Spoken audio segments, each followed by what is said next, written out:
Hephaestus or Hephaestus. Hephaestus, being the god of fire, metalworking, and stonemasonry, means a headset sporting the same name should probably rock, right? The Gamdias Hephaestus P1 RGB headset is well crafted, albeit a little weird looking. You've got fairly large circumaural soft leather ear pads connected to these aggressive driver housings that are vaguely reminiscent of fancy vehicle engineering. Inside, you'll find 50mm drivers and aluminum heatsinks that claim to keep you cool, but I'm pretty sure they're just there to make you look hardcore. On the left, you'll find a flexible microphone arm that sounds a little something like this. It's not super great at eliminating keyboard noise, but the quality is pretty darn good in general. Keeping it all together, we've got a somewhat flexible metal band, adjustable with sort of soft clicky steps, and the same soft leather and foam that feels incredibly comfortable. Snaking its way out of the left ear cup, you'll find a fairly girthy 1.8 meter braided cable, which carries a controller partway down. On that controller, you have volume control, mic muting, and bass boosting. Extra bass can be disabled, slightly boosted with some vibration, and mega boosted for mega vibration. Finally, at the very end, you'll find a gold-plated USB plug. Coming in at around 430 grams, the Hephaestus is reasonably comfortable, but lacks in the way of tilt and swivel, so it doesn't create a perfect seal around my ears, though that'll vary based on your head. As for the RGB, the ear cups sport a subjectively neat design that's pretty evenly lit.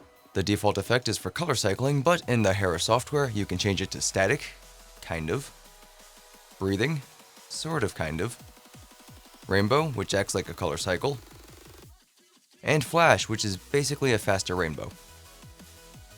I say sort of and kind of because you should be able to just click on the color to change it, yet static is perpetually stuck in red, and breathing will only change sometimes if you select your color, switch to another effect, then switch back. I'm not sure if this is a problem with the unit, but I'm more inclined to believe the software is to blame.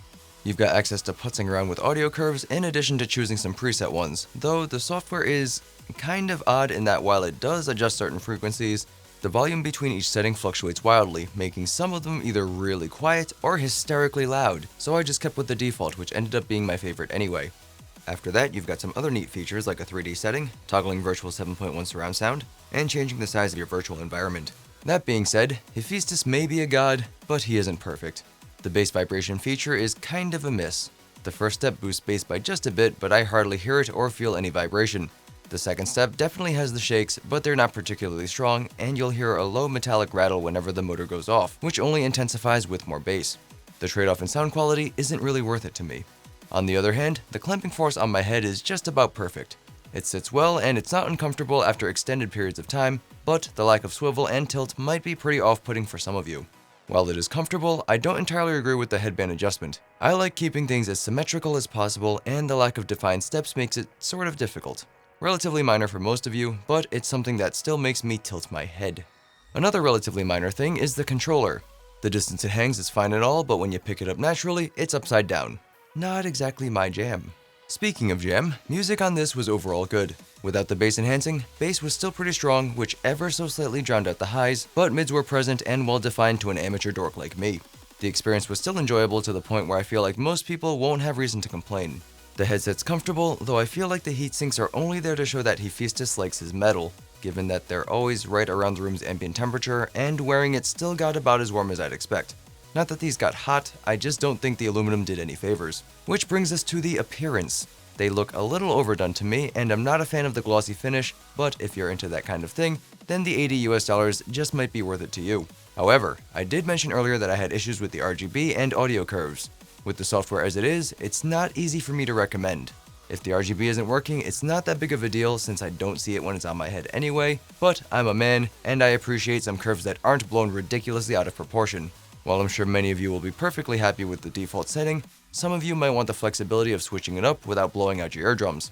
To be fair, Hera's always been a little mean to me, and your experience may very likely be much better than mine. The 3D setting creates a more open sound stage, and the virtual 7.1 is about as typical as it gets in the sense that laterals are relatively well defined, but sound coming directly from the front or behind can be sometimes confusing. So all that said and done, is the Hephaestus P1 RGB headset a fine craft, or does he fist us instead?